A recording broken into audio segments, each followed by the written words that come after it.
as a boxing fan, there really isn't anything worse than seeing a fighter with bags of potential, bags of potential, not make the most of it. And I mean that at every level, whether you're talking domestic level, like you look at domestic level, and it's a shame with this fighter because it's fighter Cash Farouk. I'm probably saying his name wrong, but he fought Lee McGregor a couple of years ago. He was meant to rematch him because of health reasons. I think it might have been brain issues. He had to retire prematurely from his career. He was very talented. That was a couple of years ago. He's a very, very talented young fighter. And it's sad because you kind of look and you think that's a waste. Where could he have went? Because of, I think it was brain scan issues. I think that was what it was. He's not able to carry on. You look at someone like Kell Brook, who although he was able to win a world title, again, a waste of potential. Bags of potential wasted. Billy Joe Saunders is another one. Loads of talent. I mean, whether you like Billy Joe or you don't like him, a lot of people don't like him. Tremendously talented fighter, had bags of potential there. Really should have started his career at 154 and gone through the weights. But again, you look and you think, as good as they've done, they could have done so much more. And Anthony Yarde, I think now, at 32 years of age, we're probably going to have to put him in that category of wasted potential. And I look at Anthony Yarde, and I look at this Matchroom versus Queensberry show this weekend. Craig Richards is facing Willie Hutchinson. Now, Willie Hutchinson, when he turned over, he was fighting on some of those David Haye shows. I think he was promoted by David Haye, if I'm not mistaken. And that was at 168 pounds. He fought Lennox Clark and was taken out quite badly in that fight a couple of years ago. And now he's in there against Craig Richards, who on paper certainly is a much more formidable fighter than Lennox Clark, no disrespect, and it's at 175 pounds. Now, Lennox Clark bullied Willie Hutchinson. He looked bigger at 168. I think that fight was at 168. I really don't know how he's going to win this fight. He could prove me wrong, but I don't know how he's going to win. It hasn't happened at the time of recording, obviously. And I look at that Queensberry side, which is captained by Hamza Sheeris, who is a very good choice for a captain. I think he'll do a fantastic job in his fight. But I look at that Queensberry side and I think it's missing Anthony Yarde at 175 pounds, who is someone you would associate very much so with Queensberry boxing, and Frank Warren's been with him since the get-go. And he's not on this card. And he's no fight lined up. And we don't know where he stands with Frank Warren, who seemed certainly for a long time to have a very good relationship with Anthony Yarde. Anthony Yarde is now 32 years of age. His record stands at 25-3, 2 of those losses by knockout. And his previous 2 fights have been a 10-rounder where he got a second round knockout. The opponent was announced on the day of the weigh-in. A very short notice opponent, and that wasn't even the main event. And then that Marco Nicolat guy, he fought on the undercard of Hamza Sheeris, Liam Williams in the copper box, who on paper had a decent record, but if you've seen the fight, that guy was no great shakes. Every time he stepped up to world level against Beterbiev and Sergei Kovalev, 2 very formidable champions, it has to be said, he's gave a very good account of himself, but he's been found wanting. And then obviously he lost to Lyndon Arthur, avenged the loss, and avenged it in good fashion, but it's like 1 step up and then 5 steps back. That seems like how it is with Anthony Yarde. And when you look at his early career, it's just a who's he. There are journeymen you fight on the come up who you recognize. You recognize the name. You know that the prospect is always going to win, for the most part anyway. If you've got any chinks in your armor and they turn up to fight, they can upset you, or at least make a promoter second guess his investment. But these guys Yarde was fighting from the get-go. I mean, you're just looking at them and you're like, who the hell are these? Chris Hobb, Darren Snow, Richard Barney. And I remember that fight, that was sold as a European title fight. It was a WBO European title. It was in the copper box. And they were like, well, he's only got 1 loss. He was garbage. And again, you look at these fighters he's been fighting, they've been terrible. Absolutely abysmal.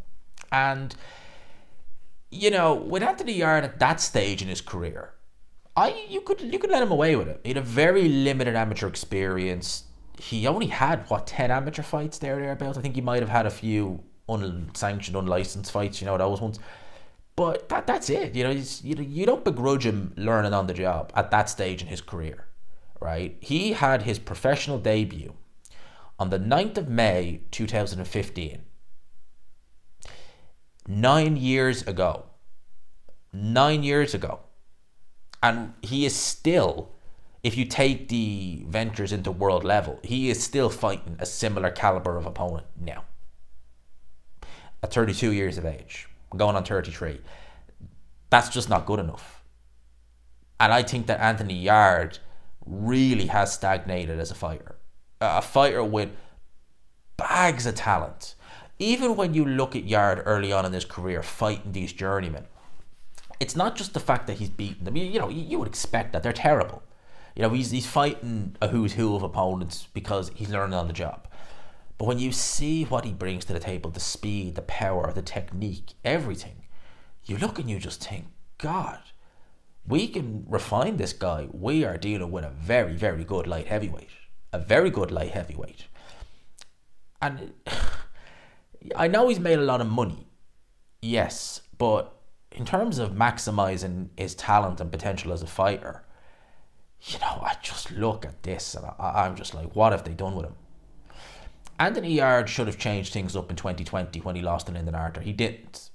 And I think that really, when I look back in hindsight, that was probably the beginning of the end. I'm not saying Yarde is a shot fighter or anything like that. He's not. But he's not fighting on this Matchroom Queensbury show, which a Saudi payday, and he has the kind of style that I think Turki Al Sheikh would like.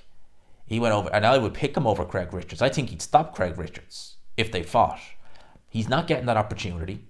He's not got a fight with Joshua Buatsi lined up. It doesn't seem like that fight's even on the cards now for some reason. It just seemed like Buatsi was the one making all the noise wanting that fight. Now it just seems like that's gone off the face of the earth. So where is he? We don't know what the deal is with him and Frank Warren in terms of fighter promoter.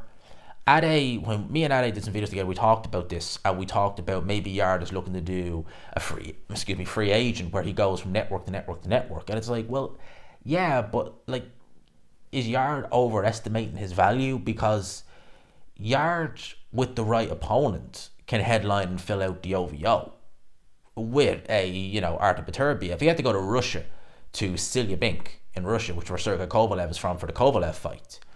And then lately he's been on undercards. He's not a Canelo. He's not a Devin Haney. He can't just go from network to network to network, have promoters bid for him, and, you know, expect that to work, because Yarde is a name of sorts, but he's not up there with the likes of Tyson Fury, Anthony Joshua, even probably a Dylan, even probably a Derek Chisora, certainly in London. And I think even with the casual audience, because some of his antics, people would kind of know, oh, Derek Chisora, the box. You'd say Anthony Yarde, and you'd be like, it rings a bell, but I can't quite picture him. If you mention him to a casual, like, people would know of the name, but they'd be kind of like, remind me of that again. Even the likes of Amir Khan, Kell Brook in the day, people knew who they were. Yarde's not that type of name. And I do look and I do wonder what has happened in his career. Because Blue Collar Sport, Del, a mate of mine on a very good channel, was doing a live, and I brought up Anthony Yarde in it. And I said, you know, when you see fighters who turn over, even in their early to mid-20s, and they've had a very limited amateur career, you'll often find what they'll do is that they'll go on the road sparring. You know, like Isaac Chamberlain going over to Ukraine, went into many camps with Alexander Usyk. And it's a good way for a fighter who's not really had an extensive amateur career to get out of their comfort zone. They're sparring with these top pros. They're also sparring with other people in the camp, and they're in a different country. They're seeing different parts. They're out of their comfort zone. Because one advantage that amateurs have experienced, high-level amateurs have, is that they're traveling all over the world. So they're not always going to be based. If you're from London, you're not going to be based in London for your amateur career. You could be here, there, everywhere. The Olympics this year are in Paris, I believe. I think they're in Paris anyway. The Worlds could be in a different... You get me? So you're constantly flying here, there, everywhere. So you're getting that experience. If you haven't had that as an amateur, you're used to London, you're used to Liverpool. That's all you really know. It's great to get out and go to these countries to do sparring, whether it be America, whether it be, you know, Ukraine, or wherever he bases his camp. Do you know, that sort of way? So I know Klitschko in Austria, I think, is where he based his camp. He had the likes of Tyson Fury, Anthony Joshua, Deontay Wilder going out there. So it was always good for those fighters to get out of their comfort zone. I don't recall Yarde ever doing that. I literally don't recall him ever being in. Maybe he has, and I just don't remember, but I don't recall him ever being in camp sparring, like, well, anyone really. You know, and he's still with Tunde Ajayi now, and I've got nothing against Tunde personally, but I think he's taken Anthony Yarde as far as he's ever going to take him. And I think that Yarde peaked with him many, many years ago, probably even before the Kovalev fight. That was probably the most Tunde could do with Anthony Yarde. And after the Kovalev, but realistically after the Lyndon Arthur fight, he should have moved on and left Tunde Ajayi. Because again, I mean no disrespect to Tunde with this, but when you look at fighters around the UK, how many fighters, when you see them leave a trainer, like say someone leaves Mark Tibbs, they might go to Shane McGuigan, they might go to Ben Davison, they might go up north to Dominic Ingle, they could go to Grant Smith. You never hear any of them say, we're going to go Tunde Ajayi. I mean, even fighters who are based in London and want to stay in London, you know, some of them would leave Shane McGuigan, they go to Mark Tibbs, they go to, what was that other guy? I'm trying to think of Tony Sims. I think of his name there. Tony Sims. They might go to Ben Davison. Some are going to Don Charles. Again, you don't hear Tunde Ajayi's name mentioned there. I can't imagine that's not for a reason. I just can't imagine that. And Yarde is still there. And I think he stagnated very badly. And I think at 32 years of age, it's, you know, if this was 2021 and he was a 29-year-old, I'd say you've probably got enough time. At 32, I know the light heavyweight division isn't stacked, but Benavidez moving up, potentially others, potentially Dave Morrell moving up. It's not going to get any easier.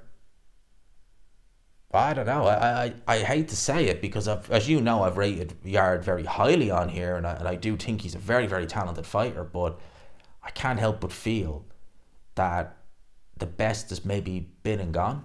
Not in a sense of he's shot or anything like that, but I think that he had a chance a couple of years ago to go to a different trainer. And I always felt Adam Boot would have worked well with Anthony Yarde. He has the speed, he has the power, he has the long reach. Adam Boot is not a fantastic trainer. Adam Boot is the sort of guy where you basically need to tick all these boxes for him to work well with you. If you don't tick all these boxes, power, athleticism, arm length, you're pretty much not going to get anywhere. You know, that's why Josh Kelly was never. Josh Kelly doesn't have the power, he doesn't have the arm length for that style. Anthony Yarde does. So Anthony Yarde, I always think that if someone had said he advised him to go train with someone, I'd say probably Shane McGuigan or Adam Boot, and probably you'd do better under Adam Boot, to be honest with you. Seriously, you probably would do better under Adam Boot. Too late now, I think. I think it's too late now. And again, at this point, I don't want this video to go on too long, but where does he go? What does he do? If the Watsy fight doesn't happen, what happens? He's not fighting on this Queensbury show. We don't know what the deal is with Anthony Yarde and Frank Warren, who seemingly always had a good relationship. Now that doesn't seem to be the case. And Frank Warren has done loads for Anthony Yarde. I mean, the Kovalev fight, the Turbiev fight in Wembley. You know, Anthony Yarde has the Adidas sponsor. He was one of the poster boys of Queensbury. No doubt in my mind, he probably would have been captain in the side, Queensbury versus Matchroom, for this showdown in Saudi Arabia. And to be honest with you, I think he would win if he fought Craig Richards. I think he'd do a much better job than Joshua Buatsi. I think he'd probably stop him. Even though Craig Richards takes a good shot, I think Yarde would. So, yeah, I look at Anthony Yarde and I just think that, especially considering, you know, the card that we have this weekend, it's like, you got to be kicking yourself non-stop that you're not on this card and feature prominently on it at that. Especially with Bivol being on the card as well, you know. There you go. Yeah, that's my thoughts on that. You know, let me know your thoughts in the comment section below. Do you think that maybe Yarde could potentially be looking at the cruiserweight division because it's not the strongest now? Maybe thinking, you know what, maybe at cruiserweight I'll do a little bit better. He possibly could, possibly. Who knows? Let me know your thoughts in the comments below. I hope you enjoyed the video, people. Smash the like button if you could, and subscribe, of course, if you haven't already. Peace.